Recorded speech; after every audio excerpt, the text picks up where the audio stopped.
Norfolk, Nebraska's best spent their day preparing for the worst. Today, Norfolk first responders held an extensive emergency drill at the wastewater treatment plant. The scenario here was an increase in the dosage of chlorine in the water, causing a dangerous chlorine leak.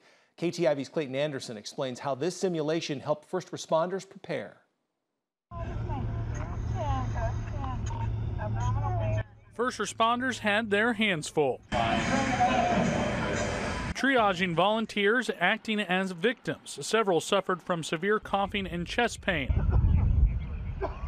One victim was unresponsive and another was dead. And all the victims were in different parts of the building. So by doing this and training, the guys kind of know, or we know what we're going to need to get the victims out, and then what we're going to need to do to mitigate the issue. Crews responded the same way they would in a real emergency, in waves. Norfolk firefighter Scott Hoffman was one of the first on the scene. Me and my one partner went to the northwest corner of this facility because we stayed upwind. Located one outside, did see some light haze from the product that was leaking from the building. We were able to make entry into that basement.